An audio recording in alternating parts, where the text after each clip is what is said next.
Olá, bom dia, boa tarde, boa noite. Hoje vamos para a nossa aula de número 5 sobre o módulo Brasil Colonial. Sabe qual é o título desta aula? Os escravos africanos no Brasil.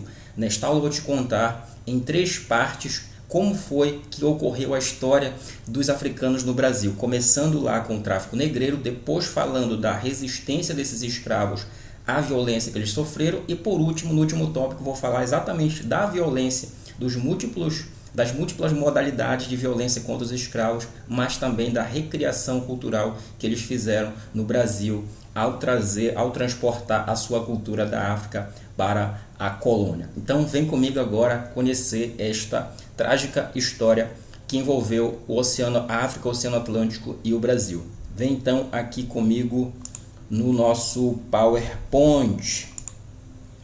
Pessoal, então aqui aula de número 5. Como falei para vocês, então aqui está o título, Os Africanos no Brasil. E aqui nós temos só para, como eu sempre faço, eu coloco na capa aqui de apresentação algum personagem. E aqui nós temos, pessoal, infelizmente, uma das faces da escravidão africana no Brasil, que era o ato da violência. E neste caso aqui nós temos 2 instrumentos de violência. Aqui nós temos, no caso, a máscara e temos também a gargantilha, que era, onde uma espécie de cordão que ficava pendurado no segurava no pescoço do escravo para dificultar a fuga. Bem, desde já, pessoal, quero dizer para vocês que esse assunto é um dos assuntos que tem grande chance de aparecer na tua prova. Ele está exatamente assim no teu edital, os africanos no Brasil.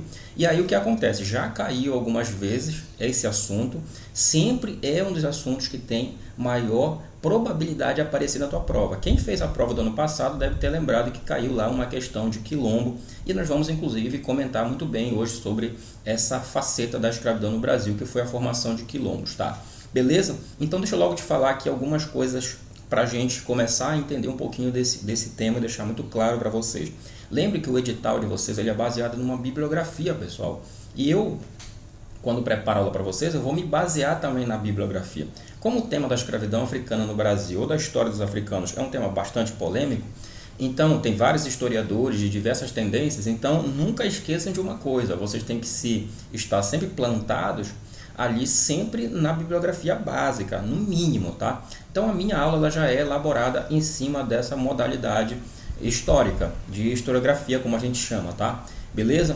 Para aqueles que são de história, a gente vai seguir aqui mais ou menos, aquele mesmo método que a gente já explica para você, que a gente costuma explicar em sala de aula, para quem já tem experiência de dar aula aí. Mas também eu trouxe algumas novidades, sobretudo para quem não é da área, pessoal. Sabemos que aqui temos pessoas de diversas áreas que terminaram lá o ensino médio, a gente não sabe como e tal. Então vamos tentar mais ou menos aqui para ajudar todo mundo, tá? Então eu vou usar uma linguagem bem simples. Gerou a escravidão no Brasil e que levou à história dos escravos no nosso país. Tranquilo? Então,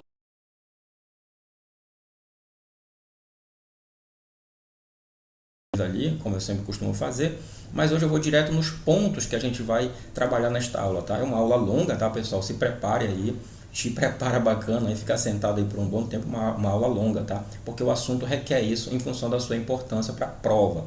Então vamos lá, o primeiro tópico então, pessoal, o tráfico negreiro. E aí o que eu vou fazer, o que eu vou te explicar aqui nesse tráfico negreiro? Eu vou te explicar, por exemplo, como foi que surgiu, como foi que os portugueses ocuparam a costa da África e como foi que nessas regiões que eles ocuparam, eles começaram, a não só a traficar produtos como um marfim, um ouro, por exemplo, mas começaram a traficar os escravos. Logo em seguida eu vou te mostrar o seguinte, uma informação muito importante, que os portugueses começaram a utilizar o trabalho escravo, ou seja, os africanos como escravo nas ilhas do Oceano Atlântico, como por exemplo Açores, Madeira, São Tomé e assim por diante. Mas aí vai entrar a terceira modalidade de escravo, que é de tráfico negreiro, que é a mais importante, que é o tráfico transatlântico, como é chamado, ou simplesmente o tráfico atlântico, tá, pessoal? Porque é o tráfico que vai pegar o escravo na África, atravessar o Atlântico e distribuir esses escravos na América como um todo, tá? Então esse é o tráfico mais importante para a gente. E depois eu vou falar para vocês. Aí sim, tudo bem, vou falar da chegada, a travessia, como foi que o embarque desses escravos lá na África, a travessia do oceano e a chegada deles no Brasil e a sua distribuição. Em seguida, eu vou mostrar para vocês a escravidão em si no Brasil, só que aí eu vou dividir em 2 facetas dessa escravidão.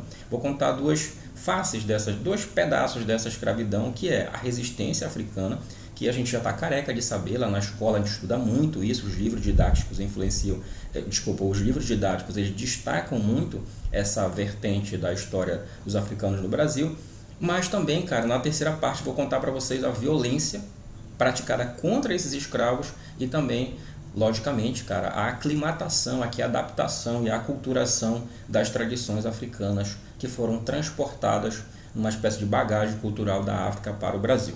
Beleza? Então vamos lá, começando aqui pelo primeiro tópico, que é o tópico do tráfico negreiro, tá, pessoal?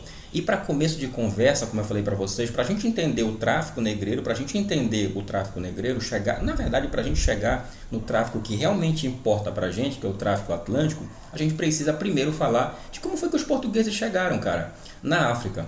Então, eu coloquei para vocês esse tópico aqui, Portugal na costa da África. Então, primeiro Portugal, pessoal, não vai chegar entrando e dominando toda a África. Ele vai chegar e vai começar a ocupar, pessoal, algumas regiões da costa da África, ou para os mais leigos, né, do litoral da África, beleza? E o que os portugueses queriam lá nessa região? Diversas coisas. Busca de ouro, a busca de pimenta, marfim e também, logicamente, os escravos. Então, vamos para lá agora. Segundo alguns historiadores, a primeira conquista, a primeira região, vamos dizer assim, o pontapé inicial da ocupação da África pelos portugueses começou em 1415, quando os portugueses conquistaram uma região chamada de Ceuta, pessoal, que fica bem ali mesmo no norte da África, um pouco que pertinho ali da Espanha, cara, uma pontinha de terra ali. Então, segundo alguns historiadores, foi ali que começou, foi lá o pontapé inicial que os portugueses começaram a dominar a África, tá? Eu não vou entrar em detalhes para vocês, basta só tô te citando isso para a questão de informação cronológica, só para tu entender mais ou menos a cronologia.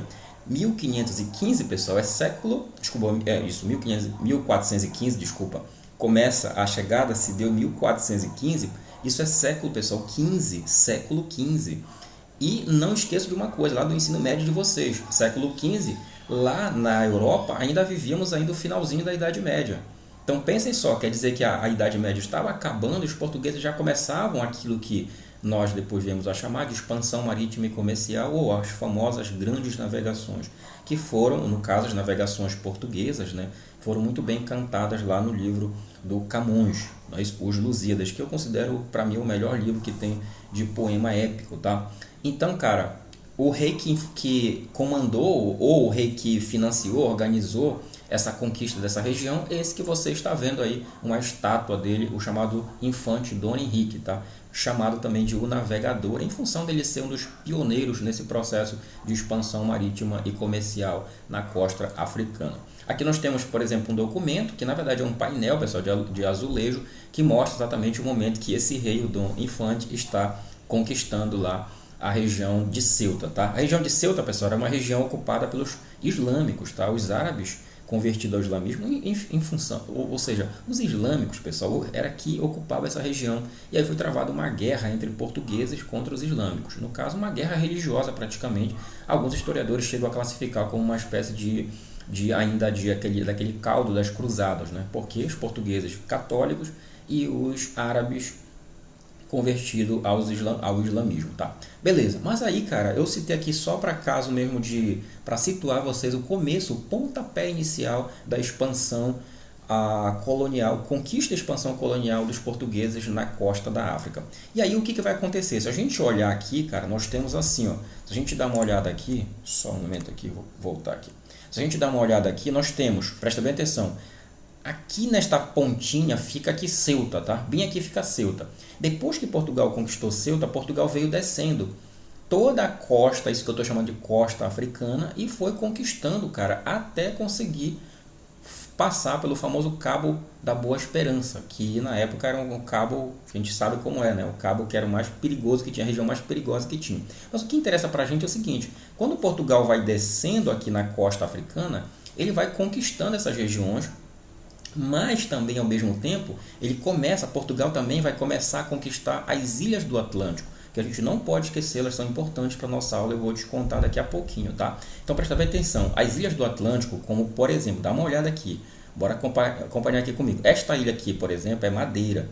É uma ilha muito importante que inclusive os portugueses vão praticar o uso, vão plantar cana-de-açúcar aí e vão implementar o uso do trabalho escravo africano, tá? Nessa atividade. Aqui temos o Cabo Bojador, que era um cabo também perigoso para se ultrapassar, mas os portugueses vão conseguir ultrapassar e, portanto, isso aí foi uma brecha aberta para o processo de expansão dos portugueses ainda mais na costa da África. Depois temos aqui a ilha de Arguim, muito importante essa ilha, tá, pessoal? Esta ilha também vai ser, os portugueses vão conquistar ela e também vão praticar aí o uso, vão usar o trabalho escravo nessa região. Depois aqui temos para baixo, ilha de Cabo Verde, muito importante. Cabo Verde também vai ser uma ilha do Oceano Atlântico, onde os portugueses vão plantar cana-de-açúcar e vão botar os africanos para trabalhar lá. E aqui descendo, pessoal, nós temos aqui outras. Preste bem atenção aqui, olha, São Tomé e Príncipe, são duas ilhas que também os portugueses vão plantar cana-de-açúcar e vão usar o trabalho de africanos,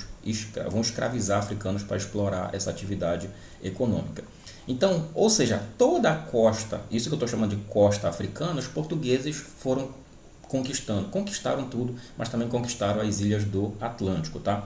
E só para já antecipar uma coisa, olha aqui, se a gente olhar a legenda, olha os produtos que os portugueses comercializavam, ouro, marfim e escravos, tá? A gente vai chegar lá daqui a pouco.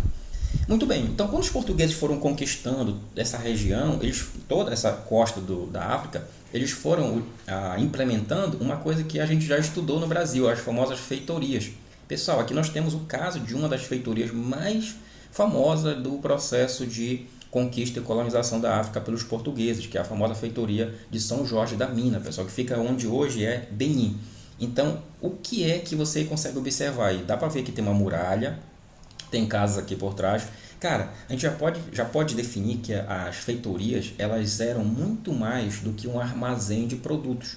Era todo um complexo que envolvia desde de uma parte fortificada para proteger contra a invasão estrangeira, ataques externos, assim por diante. Mas o que realmente era importante é que a feitoria funcionava como uma espécie de um grande armazém. E nesse armazém o que acontecia? Os produtos que vinham da África chegavam e ficavam nesse armazém, eram estocados ali, como o escravo, por exemplo, que a gente já vai ver. E aí os produtos que vinham de fora, da América, da Europa, como por exemplo o tabaco, a aguardente, assim por diante, a gente já vai ver essa parada aí. Tudo isso então também era trocado ali com os produtos que vinham da própria África, principalmente no caso aí o escravo. Então a feitoria lembra aí uma espécie de um grande armazém de troca de produtos, tá? Produtos da África trocados com os produtos que vinham de fora, do estrangeiro.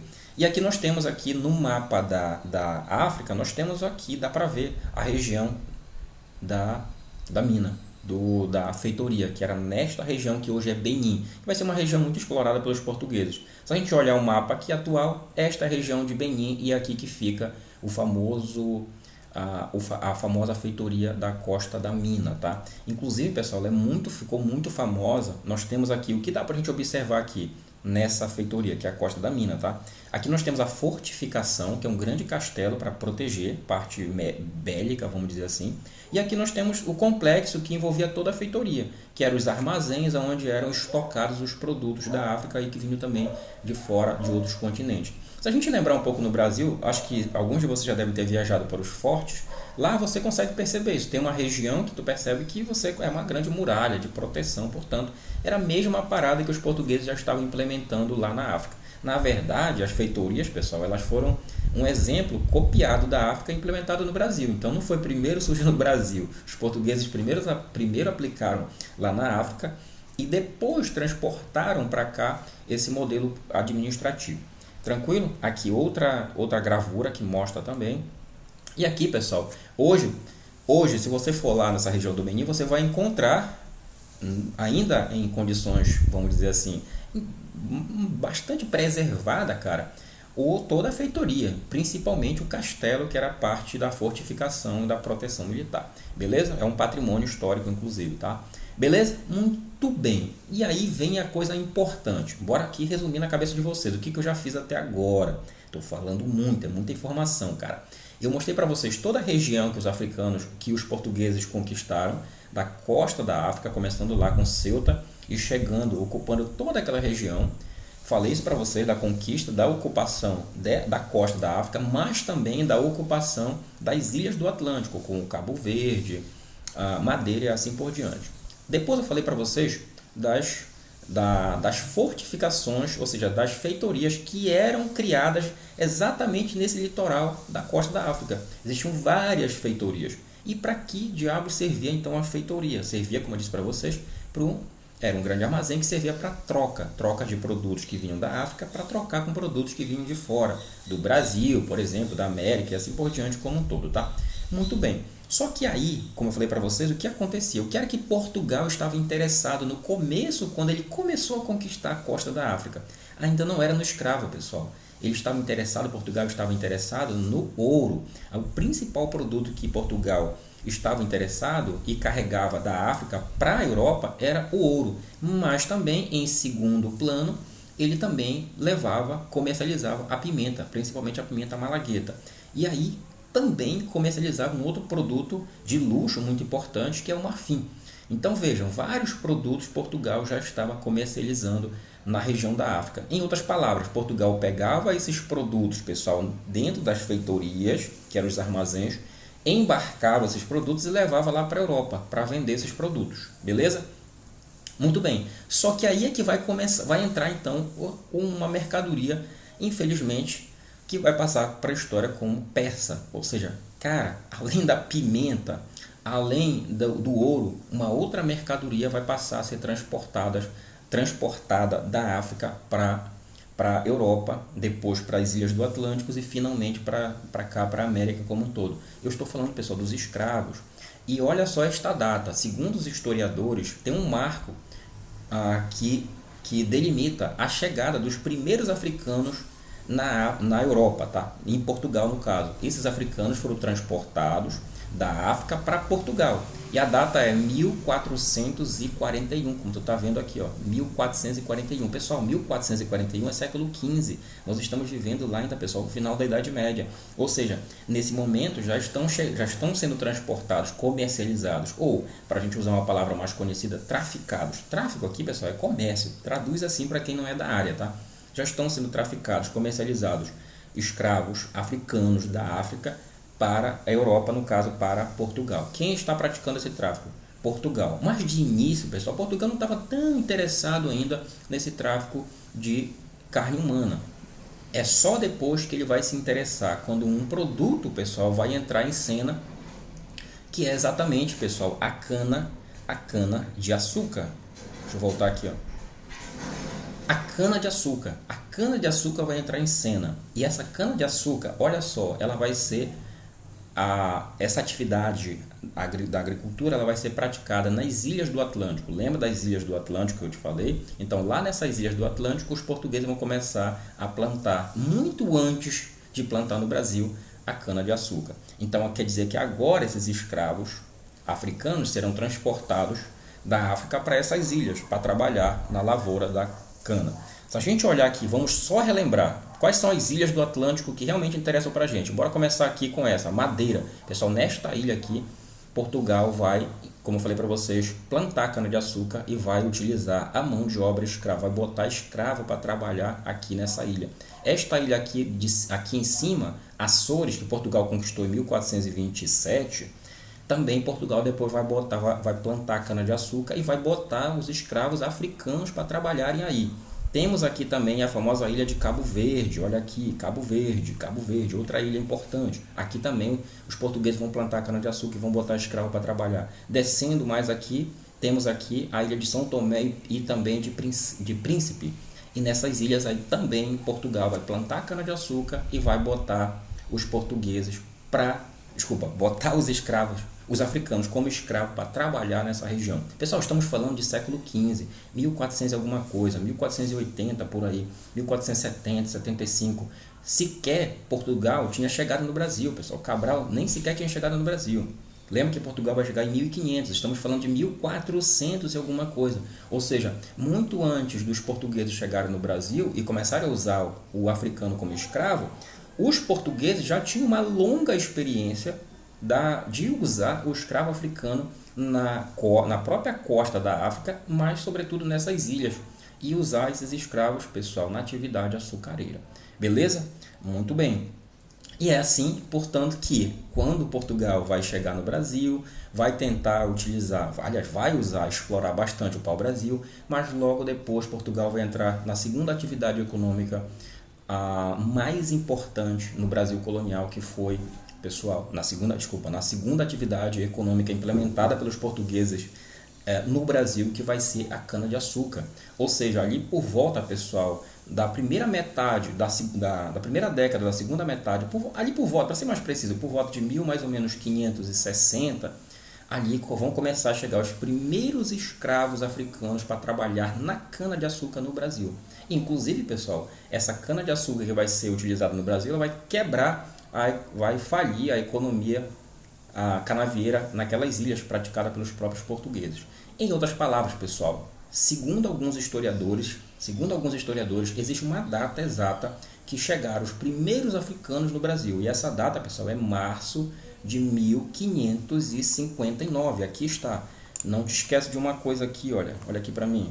1559. Pessoal, 1559, não esquece, Portugal chega em 1500 no Brasil, então quer dizer que 59 anos depois chega a primeira leva, como se falava, a primeira grupo de peças de escravos africanos no Brasil para trabalhar na cana-de-açúcar e não no pau-brasil, tá? E aí, cara, o que acontece? Desde que a cana-de-açúcar começou a ser implementada no Brasil, como eu já te contei essa história na aula 3, eu te falei que primeiro os portugueses começaram utilizando o trabalho do índio, não deu certo, então Portugal foi obrigado, a coroa portuguesa foi obrigada a trocar, a deixar de usar, ou usar em menor quantia, o trabalho do índio e passa a utilizar de maneira absurda o número de escravos africanos na cana-de-açúcar. Então foi nessa virada aí, portanto, que vai acontecer o seguinte: vários donos de engenhos, vão mandar documentos daqui do Brasil lá para Portugal, para os reis de Portugal, solicitando, pedindo, clamando para que o rei de Portugal autorizasse o tráfico, ou seja, o comércio de escravos da África para o Brasil. E existe um documento, pessoal, onde este rei, o famoso Dom Sebastião, que eu já te contei um pouco da história dele, ele finalmente, pessoal, ele atendeu ao pedido dos donos de engenho. A data, pessoal, março de 1559, esse rei permitiu, através de um documento, um alvará, que escravos da África fossem transportados para trabalhar na cana-de-açúcar no Brasil, como diz o documento aí para vocês, tá? Ele determina isso. Então, cara, começa então o tráfico atlântico para o Brasil. Ou seja, ali por volta de 1560 começa a chegarem esses escravos no Brasil. E aí, cara, logicamente que o tráfico atlântico ele vai se intensificar de uma maneira jamais vista. E é isso que vamos ver a partir de agora. Pessoal, tráfico atlântico, por que esse nome? Fácil. Atlântico é porque era por onde se transportavam os escravos. Pegava o escravo na África e transportava por dentro do Oceano Atlântico até chegar aqui nas Américas, no caso, chegar aqui no Brasil. Beleza? Então pronto, vamos ver um pouco dessa história agora. Como é que acontecia o embarque? Aqui nós temos uma gravura que, segundo algumas fontes, dizem que é o momento do embarque, uma gravura clássica aí, citada em alguns livros especializados, que mostra o embarque de escravos africanos lá nos portos da África para transportá-los para o Brasil, para a América como um todo. E aí vamos só relembrar este mapinha aqui, as ilhas do Atlântico. Então vamos dar uma olhada aqui. Aqui nós temos então, pessoal, os portos aonde eram embarcados esses escravos. Então é só você lembrar, toda a costa da África, Portugal conquistou. Portugal conquistou a costa da África, pessoal, em momentos diferentes. Então o que vai acontecer? Em toda essa costa da África, os europeus vão pegar escravos. Em todas elas. Por quê? Porque em várias dessas regiões da costa da África vão existir as famosas feitorias. E aí, portanto, que vai acontecer o embarque dos escravos nesses portos. Tá? Pessoal, alguns portos passaram para a história com muita fama. Tá? Lagos, por exemplo, Benguela e vários outros portos aí que não vai interessar eu ficar falando para vocês agora. O que interessa é os escravos, então, eles eram embarcados aí, portanto, nesses portos, tá? E aqui dá pra gente ver uma coisa muito importante, preste bem atenção aqui, tá? Pessoal, essa informação é muito interessante. Veja, de maneira geral, os escravos vinham da África, eles eram embarcados desculpa, de maneira geral não, eles eram embarcados nos portos, só que esses escravos eram capturados lá dentro. Ou seja, não era só o escravo que estava no litoral da África. E aí o que acontece? Os historiadores se perguntaram, cara, esses escravos eram tudo do mesmo jeito? Será que eles eram tudo iguais? Não eram. Deixa eu usar uma analogia com vocês. Lembra quando eu te expliquei aqui sobre os índios no Brasil, que eu te falei o seguinte, eu falei, pessoal, te falei assim, não vai confundir, achar que todo índio é igual, que todo índio pesca, que todo índio caça, que todo índio mora lá na maloca. Não é assim. Os índios, existia uma diversidade cultural muito grande.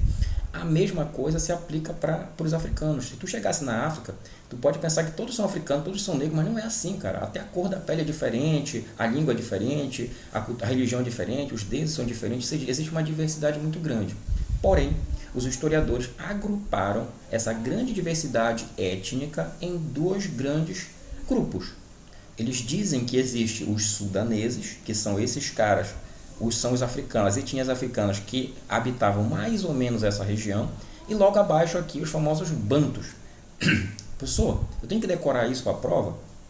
Olha, talvez eles possam pedir, não tem como saber, mas uma coisa importante que você lembra, por que era importante, por que é importante saber a região de onde esses caras vinham? Pelo seguinte, pessoal, quando o dono de escravo ele vai comprar o escravo aqui no Brasil, ele vai lá no porto comprar esse escravo, cara, esse dono de escravo ele quer saber de onde esse escravo veio. Sabe por quê? Porque a região de onde o escravo vinha da África dizia muito para o dono, para o cara que queria comprar. Dizia muito o quê? Dizia se esse escravo era um escravo muito rebelde, se era um escravo que morava na zona rural, na zona urbana, se era um escravo mais forte ou mais fraco, se era um escravo mais resistente às doenças. Ou seja, era importante para o cara que vai comprar o escravo no Brasil ter a informação da origem étnica desse escravo. E já falei para vocês que quando os caras no Brasil vão comprar esses escravos, eles querem misturar eles.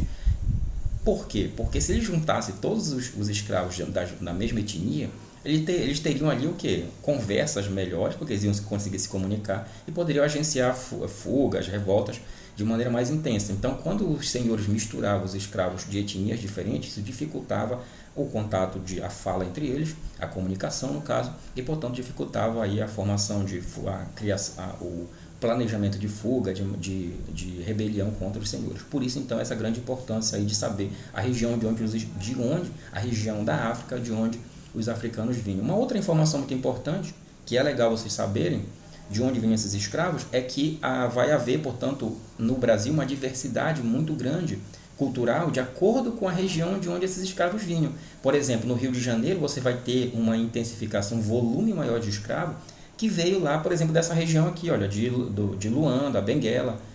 Isso vai dizer muita coisa na formação cultural do Rio de Janeiro. Já Salvador, Pernambuco vai ser muito mais dos sudaneses e assim por diante. Ou seja, isso explica a nossa própria, por exemplo, diversidade afro-brasileira. Beleza? Mas aí seria já uma viagem bem grande, tá? O que interessa é o seguinte. Então, bora chegar aqui na seguinte resumo. Então, nós estamos aqui falando de um tópico aonde vai um tópico grandão, um tema grandão, que é o tráfico atlântico. E eu falei para vocês, que já te mostrei até agora, os portos aonde se davam o embarque desses escravos. E também falei da importância étnica dos dois grupos. Eu te falei também da divisão étnica em dois grupos desses escravos, tá? E da importância do porquê você saber dessa divisão. E agora, é importante você saber como é que esses escravos chegavam nos portos para serem embarcados. Já te perguntou isso? Como era que esses escravos chegavam? É o seguinte, aqui entra uma curiosidade, ao mesmo tempo uma coisa lamentável, cara. Veja, toda vez que falamos de escravidão africana no Brasil, de escravos africanos no Brasil, de tráfico negreiro, a gente logo pensa que só os europeus que estavam escravizando os africanos. E é um erro brutal. Por quê? Primeira coisa, já existia uma escravidão dentro da própria África, ou seja, africano escravizava africano. Por quê, professor? Por uma questão que eu posso também usar como analogia. Lembra quando eu te falei que no Brasil as etnias indígenas brigavam entre si, faziam guerra entre si e capturavam prisioneiros? Pois é, lá é a mesma história. Lá também, em função de haver uma diversidade étnica muito grande, as etnias eram rivais entre si, muitas eram rivais entre si. E isso, portanto, fazia com que houvesse uma constante guerra entre elas, e aquele que perdesse era capturado e vendido como escravo. E aí o que vai acontecer, cara? Os muçulmanos vão entrar na África e vão se aproveitar dessa escravidão que já existia dentro da própria África, e vão começar a comercializar, a traficar escravos africanos da África para a Europa. Você pode dizer, os islâmicos, que coisa. É verdade, pessoal, essa história é pouco falada.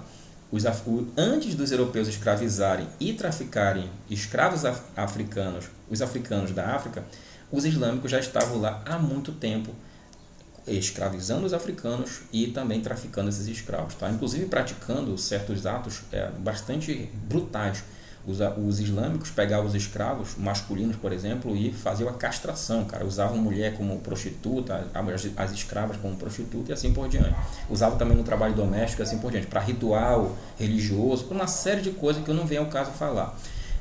Mas o que vai acontecer? Os portugueses, então, eles vão chegar no século XV, como já te falei, e ao longo do século XVI, os portugueses vão começar também a praticar a escravização, o tráfico negreiro na África.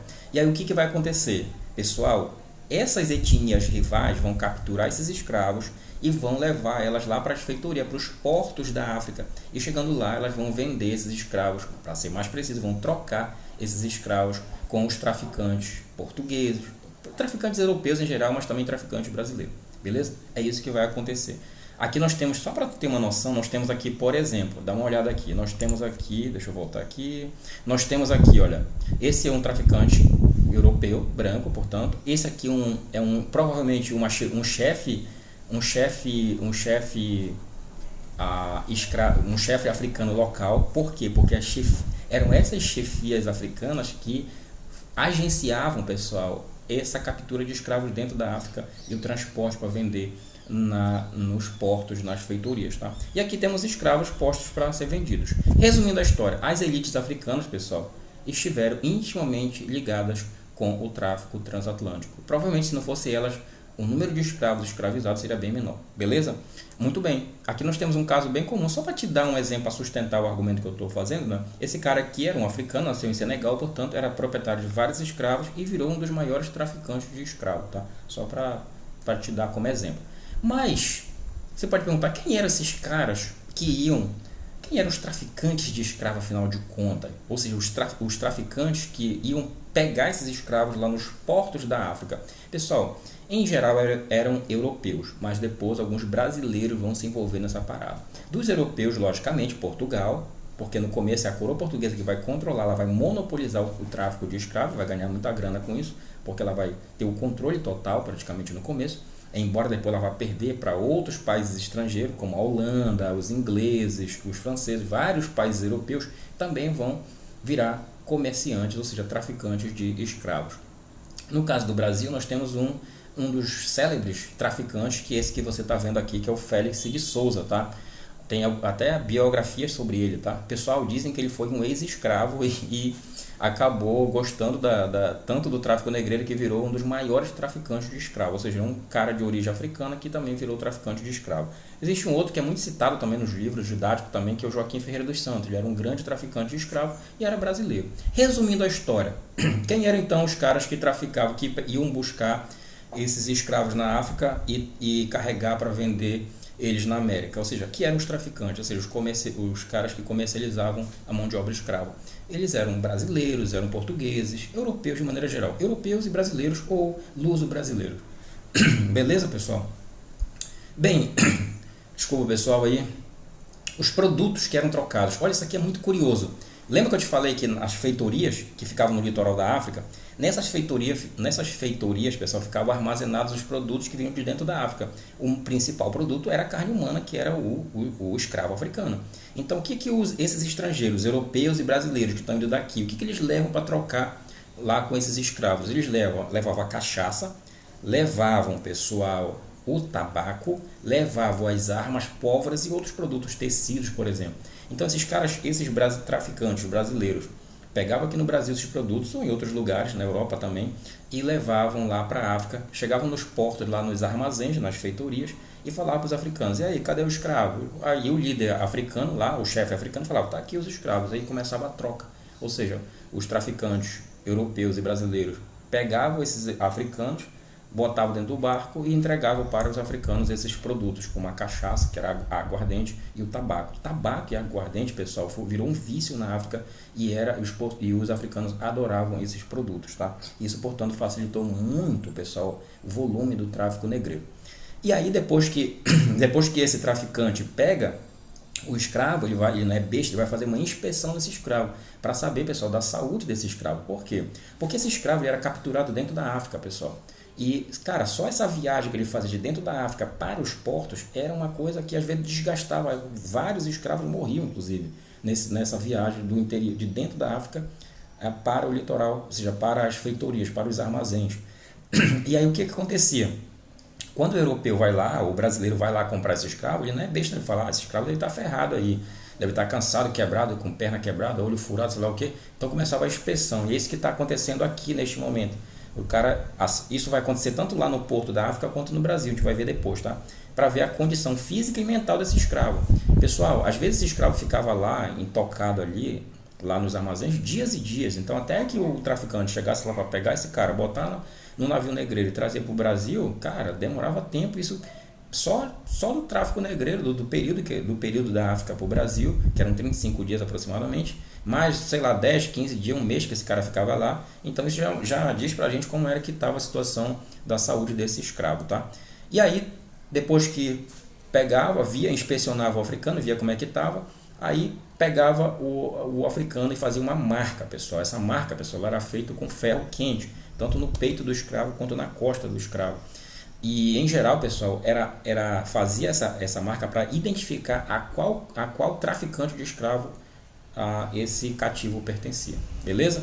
E aí era só, portanto, agora botar dentro da embarcação dos navios e fazer a travessia da África para o Brasil. E é isso que vamos falar agora, a travessia. Como vocês já estão vendo aí, você está vendo aqui nesta gravura um tumbeiro, que era como eram chamados os navios que traficavam escravos da África para as Américas, tá? Essa é uma pintura clássica citada em diversos livros didáticos, em livros também paradidáticos e tal, que alguns estão na tua bibliografia, portanto, de onde mostra aqui um navio negreiro interno, tá? Aqui uma maquete que mostra mais ou menos como eram por dentro do navio. Aqui fica mais claro, os escravos eram tudo encaixotados, pessoal, eles eram botados tudo empilhados, né? Aqui dá pra gente ver, ó, esses escravos aqui estão sendo tudo empilhados, tá? Vinha ali tudo espremido, como se diz, uma espécie de sardinha na lata. Era assim que vinham. Aqui outra planta do navio, e aqui já é o momento em que eles estão sendo transportados dentro já do Oceano Atlântico, tá? Pessoal, só uma informação interessante não, tá? Uma informação importante. Lá dentro da travessia, pessoal, esses escravos, eles eram acometidos por vários tipos de doença, tá, pessoal?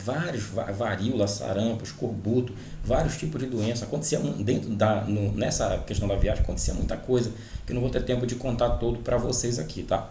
Bem, o fato é o seguinte, passado 35 dias mais ou menos, na travessia, esses escravos chegavam no Brasil, eram desembarcados, vendidos e distribuídos, espalhados por todo o país. E é isso que a gente vai ver agora, tá? Pessoal, essa gravura aqui do Debré, ela é clássica, tá? Ela retrata o momento em que os escravos africanos estão sendo desembarcados no Brasil, num porto, que eu te falei ainda há pouco, lá no Rio de Janeiro, chamado Porto, ou Cais de Valongo, tá? Que existe até hoje esse porto. Então, é um porto clássico, recebeu milhares de africanos foram desembarcados, aí, escravos africanos foram desembarcados. Depois que esse escravo era desembarcado, ele era botado para vender. Às vezes começava a vender lá no próprio desembarque, às vezes, quando não, botava ele para os armazéns.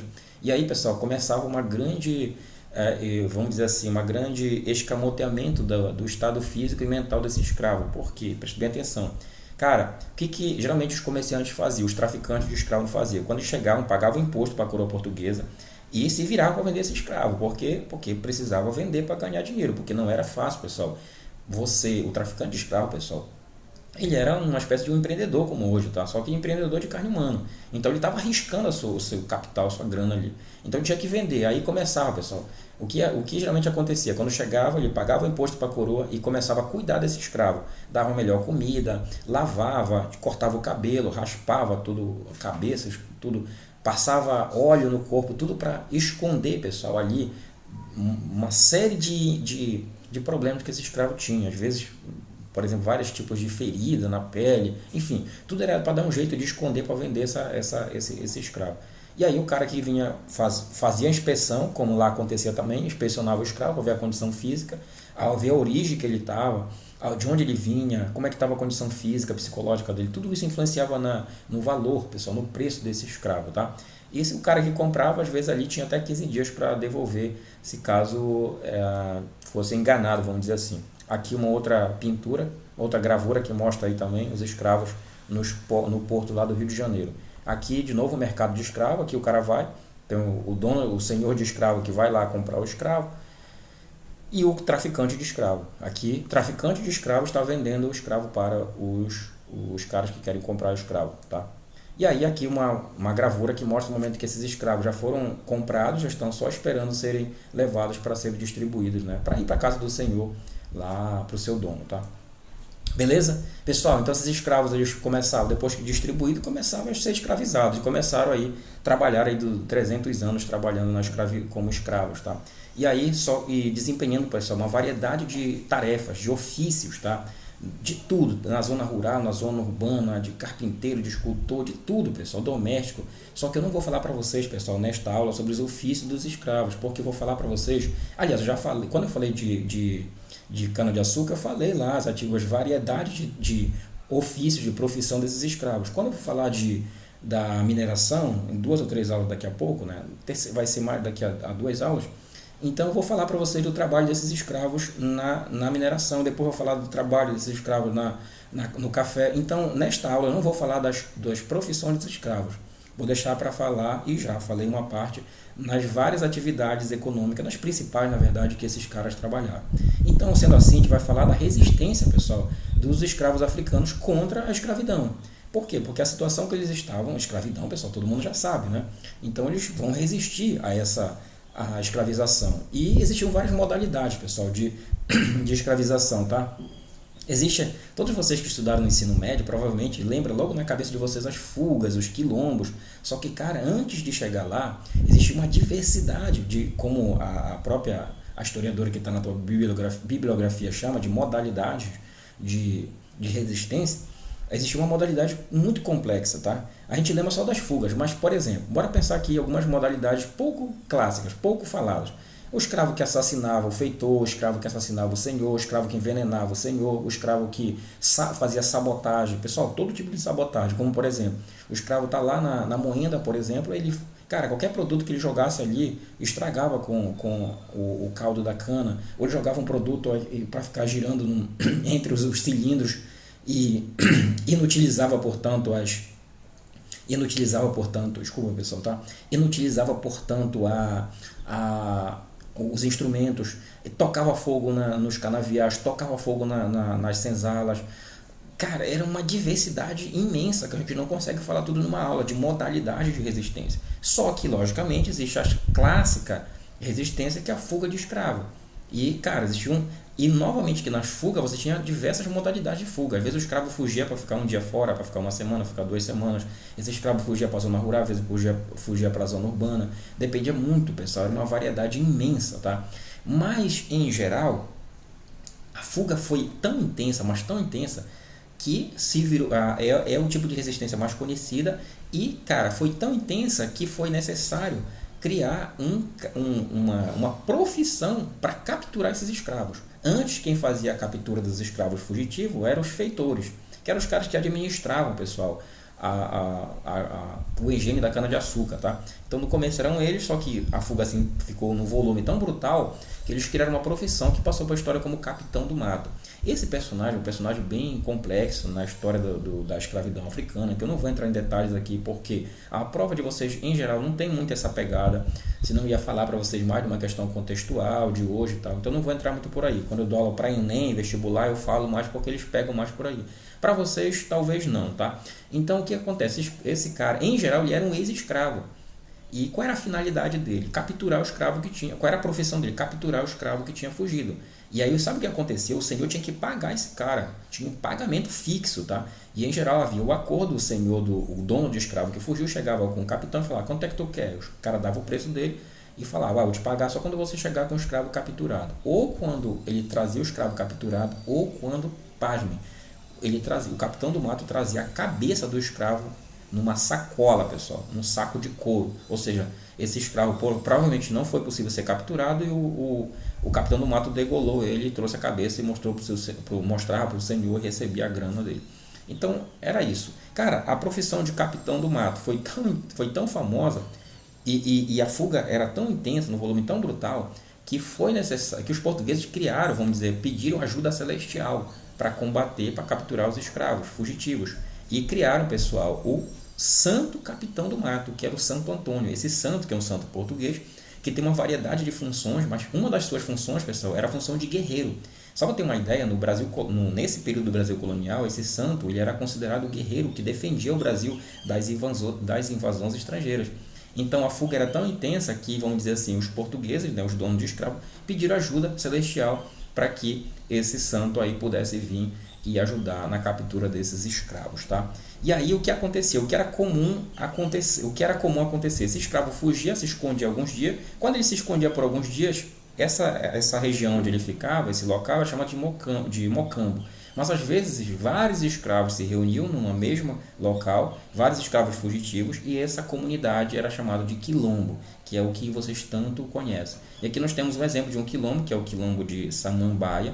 Nós temos aqui um outro, tem vários tipos de quilombos, tá, pessoal? Espalhados, são centenas e centenas de quilombos, tá? Espalhados pelo Brasil inteiro. O quilombo de Ambrósio, por exemplo, com vários tipos, vários modelos, vários traçados, localizados em várias regiões, uns próximos mais de vilas, outros próximos de cidades, outros mais distantes. Em geral, os quilombos, pessoal, eles ficavam em regiões onde a própria natureza era uma fortaleza natural para eles, tá? Logicamente, para proteger eles contra a captura, porque os senhores mandavam capturar esses caras. Aí o ataque a quilombo era uma coisa constante. Então, esses quilombos, pessoal, eles estão se organizados, distribuídos no Brasil, e aqui eu chamo a atenção para vocês, tá? Ano passado caiu uma questão sobre quilombo, e na bibliografia de vocês está um livro específico sobre quilombo, que é do historiador Flávio Gomes, tá? Eu cheguei a conhecer, inclusive, esse historiador.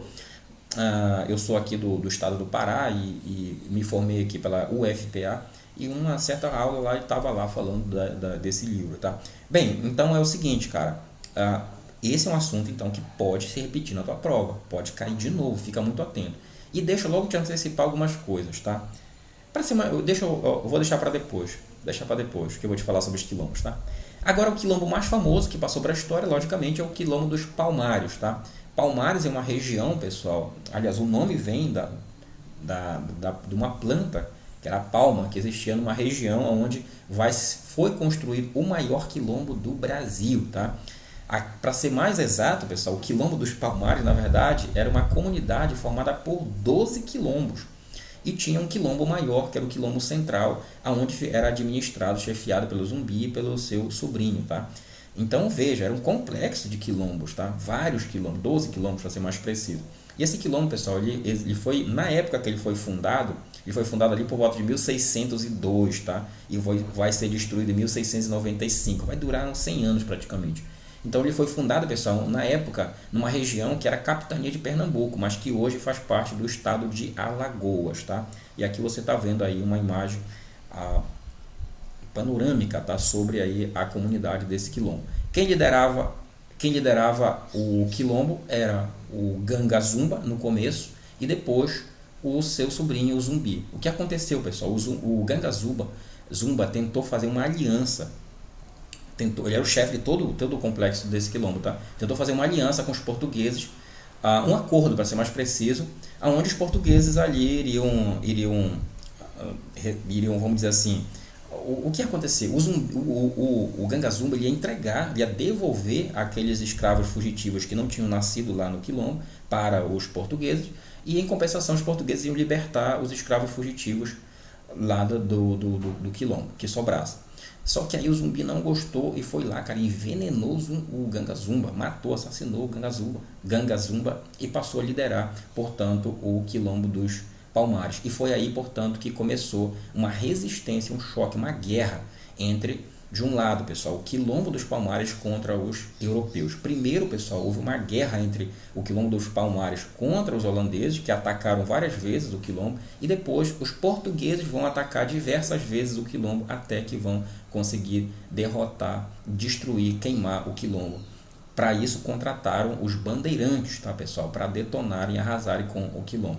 E dizem alguns historiadores que 2 meses depois, aproximadamente, o próprio Zumbi foi assassinado, ou dizem, na verdade, dizem que ele cometeu suicídio e tal, e sua cabeça foi cortada e espalhada e penduradas por lugares públicos, tá? Para servir de exemplo, tá? Só lembrando que a data que é considerada a data da morte dele, que é 20 de novembro, ela é considerada o Dia da Consciência Negra, tá? Por quê? Porque criou-se uma memória sobre o Zumbi, tá? O Zumbi virou um mito da resistência dos africanos contra a escravidão. E aqui, pessoal, o Enem gosta muito disso, os vestibulares também, mas as provas militares em geral não tem muito essa pegada. Mas basicamente o que é a ideia de uma memória? É aquilo que as pessoas pensam a respeito do que foi o Quilombo dos Palmares.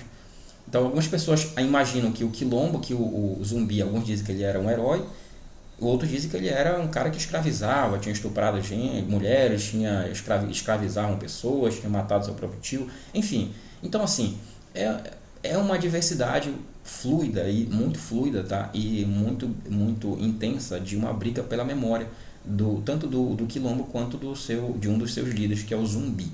Beleza? Só para ter uma ideia, tá? Só para ter uma ideia, essas memórias que se criaram sobre o Quilombo do Zumbi, elas meio que se espalharam para outros quilombos. E aí passou a se criar um mito muito grande sobre os quilombos. Tipo assim, como o Quilombo dos Palmares era grande, aí basicamente criou-se na ideia de que todo quilombo era grande. Como o Quilombo dos Palmares durou muito tempo, quase um século, aí todo mundo passou a imaginar que todo quilombo durou muito. E não era assim. E tanto é verdade que na prova do ano passado, quando caiu a questão, ela pegou muitos de vocês que talvez já tivessem sido ensinados lá pelos professores com essa pegada aí, tá?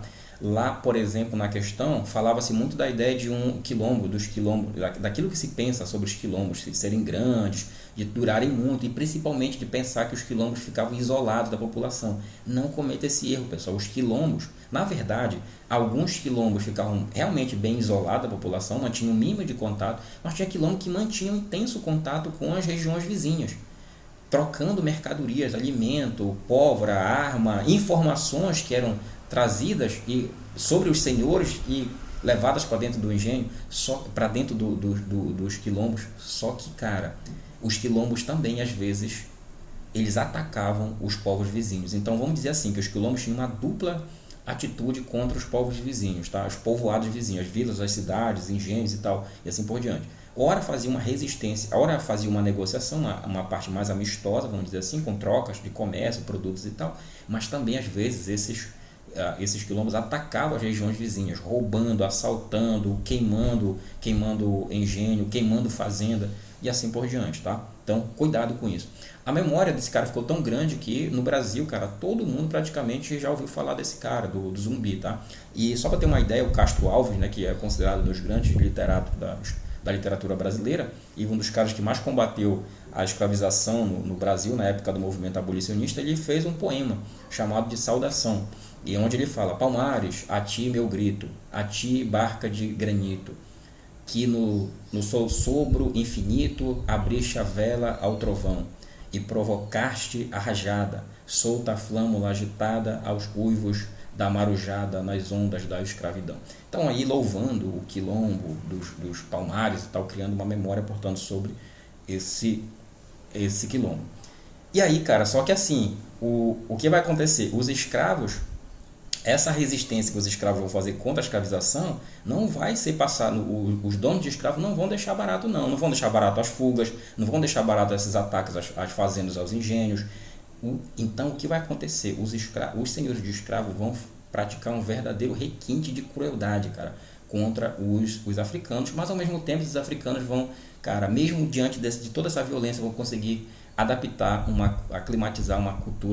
uma cultura que é a cultura que faz parte da nossa história, tá? Então bora falar agora primeiro desse ato de crueldade e depois a gente vai falar da cultura africana. Então o rastro de crueldade, como eu falei para vocês, ou de violência, tá? Os requintes da crueldade senhorial. Cara, existiam vários, aqui de novo, cara, a diversidade de instrumentos, de objetos, métodos e objetos que os senhores de escravos usaram para violentar os seus escravos, cara, não está no gibi, né? Só que os mais clássicos são o açoite, que é esse que você está vendo aqui. Em geral, o escravo ele era Existiam vários tipos de açoite. Este é um clássico onde metia-se uma vara por entre as pernas e o braço do escravo e descia a lenha no lombo do escravo, tá? Mas um dos mais famosos é este, tá? O pelourinho, pessoal. Também no pelourinho, o que você tem? Você tem o açoite? Tem. Só que existe uma diferença aqui, vamos dizer, algo a mais. O pelourinho, pessoal, o que é o pelourinho? É uma barra de pedra, como vocês estão vendo, tá? Isto aqui, ó, isto aqui é uma barra de pedra. Ela está encimentada, aqui existia inclusive aqui embaixo o símbolo da coroa real, da coroa portuguesa, por exemplo. E em geral esse pelourinho, que era essa grande pedra, barra de pedra, ela ficava nas praças públicas mais importantes das vilas, das cidades. E aí, cara, o que acontecia? Por que os senhores então usavam esse espaço público para praticar esses requintes de crueldade? Para servir de exemplo. Era essa que era a parada. Então, como é que aconteceu? Vou descrever um pouco para vocês, tá? Eu ia trazer uma descrição do Debré, pessoal, que ela é muito... mexe com o cara, tá? Ele conta como era que acontecia ali o momento, tá? Desse ato violento, tá? Bárbaro. Então, o que acontecia? Ela tinha ali... O escravo ficava ali acorrentava o escravo, pegava a mão dele, pendurava aqui numa argola, e ele ficava na ponta do pé, e aí o carrasco descia ali a chibatada. E a chibatada variava muito. Por exemplo, quando o escravo fugia, tinha escravo que fugia a primeira vez, levava uma quantia de chibatada. Se fugisse a segunda, uma quantia de chibatada. Inclusive, pessoal, uma coisa que eu não falei para vocês, a fuga desse escravo, às vezes, a primeira fuga desse escravo geralmente era com chibatada, a segunda também. Existia um caso de que a segunda ou terceira fuga, esse cara ele tinha ou tendão do calcanhar cortado, ou esse cara simplesmente, pessoal, ele era degolado, tá? Então, para vocês terem uma noção do grau de crueldade. Aqui a como é que ficava mais ou menos a costa do escravo. Um outro instrumento de violência que o pessoal confunde muito, às vezes você confunde muito isso com o pelourinho. O pelourinho é esse que eu acabei de falar. O tronco era essa que o escravo ficava deitado e metia, os senhores mandavam meter a perna dele dentro desse buraco de uma peça de madeira, e esse escravo ficava a hora ali deitado. Tu pode dizer, mas parece nem ser tão violento. Não é, mas a posição que o escravo ficava e o tempo que ele ficava ali desgastava demais, e portanto, às vezes a pedra, o calcanhar, a perna, o calcanhar do cara ficava extremamente afetado, tá? E a palmatória, que é um clássico exemplo de instrumento de violência, e a máscara de Flandres, tá? Porque muitos escravos tentavam cometer suicídio, tá? Comendo veneno, então botavam uma máscara para evitar o veneno. E também, cara, a gargantilha, que era essa peça que era botada no pescoço do escravo, geralmente ela tinha uma espécie de galho que era para dificultar a fuga e facilitar a captura desse escravo. E aqui vários tipos de modalidades de punição aí, cara, de requinte de crueldade, tá? Mas mesmo no meio dessa pressão toda, pessoal, dessa violência toda, os escravos africanos, eles conseguiram, pessoal, pegar essa cultura, a tradição cultural deles, esse caldo, né, cultural que eles trouxeram, essa bagagem que eles trouxeram no transporte, e conseguiram adaptar, disfarçar aqui, adaptar de qualquer jeito, espremer tudo para poder, pessoal, se adaptar diante do sistema escravista. E aí criaram, por exemplo, a capoeira, que era uma clássica a expressão cultural de movimento, de dança, palmas e tal. A congada, que era, cara, uma reencenação da coroação do rei do Congo. Aqui, só para ter uma ideia, essa aqui é uma igreja, por exemplo, onde acontecia essa encenação da congada. O lundu, que é o clássico, o lundu, pessoal, é o clássico da manifestação cultural africana, porque ele reúne as duas coisas que mais marcam, provavelmente, a manifestação cultural africana, que é a dança e o canto, tá? Beleza? E a religião, várias religiões dos africanos, daquelas etnias todas vieram para cá também, elas foram adaptadas. Aqui nós temos, pessoal, uma prática religiosa chamada de bolsa de mandinga, que era uma espécie de era como se fosse um pano que os africanos usavam aqui, só que lá dentro tinham vários tipos de objetos, orações e tal, onde os africanos acreditavam que essa bolsa ela protegia eles contra várias coisas, mas principalmente contra a arma de fogo, a arma branca, principalmente a arma branca, tá? Então eles acreditavam que se o cara jogasse uma faca, sei lá, ia bater e voltar a faca, tá? Mas enfim, crença religiosa mesmo, tá? E a manifestação que mais se adaptou, que vamos dizer assim, a adaptação dessa manifestação cultural transportada da África para cá, que mais marcou a história do Brasil foi o candomblé. Pessoal, o candomblé, existem vários tipos de candomblé, tá? Mas só que aquele que mais se desenvolveu no Brasil é aquele tradição, que a origem dele está lá na etnia Nagô. Então, por isso que alguns chamam de candomblé Nagô, tá? Nagô, pessoal, era um povo que vivia ali era uma das etnias que predominava ali na costa da África, tá? E o candomblé tem como grande marca, pessoal, o orixá. O orixá nada mais é, pessoal, de que um ente, uma espécie de um santo, né?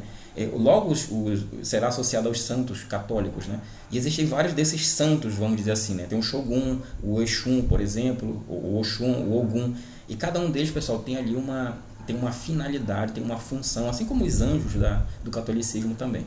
Então todo esse caldo, pessoal, sobreviveu aí a violência que marcou profundamente a história da escravidão. Aqui a gente vê aqui mães de santo do candomblé. Então, pessoal, conseguimos matar essa aula aqui, a aula de número 5, e na próxima aula eu te vejo, a aula de número 6, pessoal, a aula de número 6, que vai ser sobre os bandeirantes. Te vejo lá e fui!